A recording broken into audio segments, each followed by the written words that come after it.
एक छोटे से गांव में, जो अपनी सादगी और पारंपरिक जीवन शैली के लिए जाना जाता था, रमेश नाम का एक दूध वाला रहता था। रमेश की पहचान उसके काम से नहीं, बल्कि उसकी ईमानदारी और सच्चाई से थी। वह हर सुबह अपने 2 बैलों की गाड़ी में बड़े बड़े मटके भरकर दूध बेचने के लिए निकलता। रमेश का दूध शुद्ध और बिना मिलावट का होता था, और यही वजह थी कि गांव के हर घर में उसकी बहुत मांग थी। रमेश का जीवन काफी साधारण था। उसकी पत्नी और 2 बच्चे थे जो उसकी दुनिया थे। वह दिन भर मेहनत करता और जो भी कमाता उससे अपने परिवार का पालन पोषण करता। उसके बच्चे स्कूल जाते थे और रमेश का सपना था कि वे पढ़ लिख कर बड़े आदमी बने। गांव के लोग रमेश की तारीफ करते नहीं थकते थे। अगर रमेश से दूध खरीद रहे हो तो आंख बंद करके भरोसा करो, ऐसा हर कोई कहता था। लेकिन रमेश का जीवन हमेशा आसान नहीं था। बारिश के मौसम में उसके खेत पानी से भर जाते और सूखे के मौसम में चारे की कमी हो जाती। इसके बावजूद उसने कभी अपनी सच्चाई का दामन नहीं छोड़ा। एक बार ऐसा हुआ कि गांव में लगातार बारिश हुई और रमेश का एक बैल बीमार पड़ गया। डॉक्टर ने बताया कि बैल को ठीक होने में समय लगेगा और दवाइयों के लिए काफी पैसे की जरूरत होगी। रमेश के पास इतने पैसे नहीं थे। गांव का एक व्यापारी, जो रमेश की ईमानदारी से वाकिफ था, उसके पास आया और एक सुझाव दिया। उसने कहा, रमेश, अगर तुम दूध में थोड़ा पानी मिला दो तो तुम्हारी आमदनी बढ़ जाएगी। इससे तुम अपने बैल का इलाज भी करवा सकोगे और तुम्हारे ग्राहक भी खुश रहेंगे।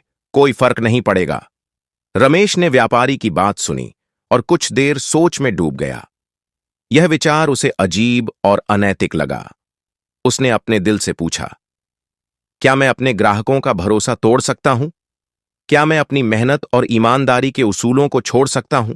रमेश ने दृढ़ निश्चय किया कि वह दूध में पानी नहीं मिलाएगा, चाहे हालात कितने ही मुश्किल क्यों न हों। उसने अपने बैल की गाड़ी खुद खींचने का फैसला किया। अब वह हर सुबह अपनी गाड़ी खींचकर दूध बेचने जाता, लेकिन उसके चेहरे पर कभी थकान या शिकन नहीं होती।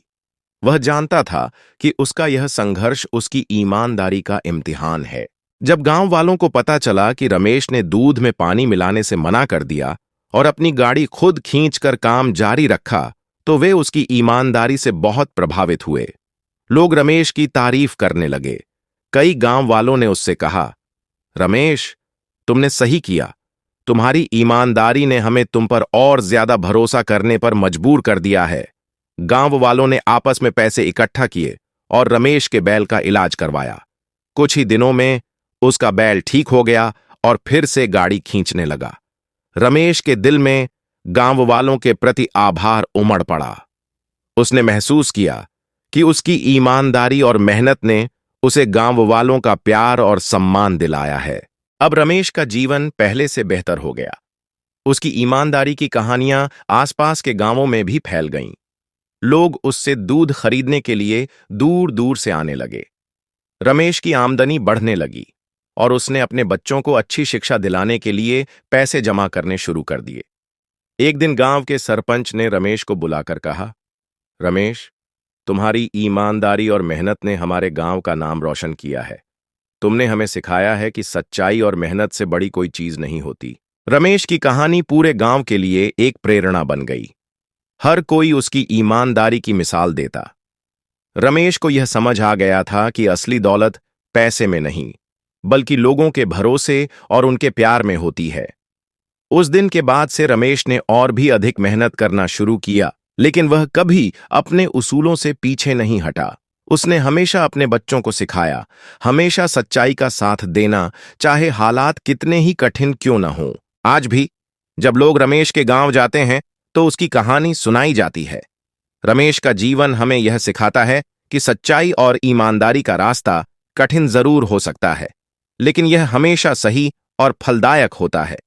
रमेश न केवल एक ईमानदार दूध वाला था, बल्कि एक ऐसा इंसान भी था जिसने सच्चाई की शक्ति को समझा और उसे अपने जीवन का आधार बनाया।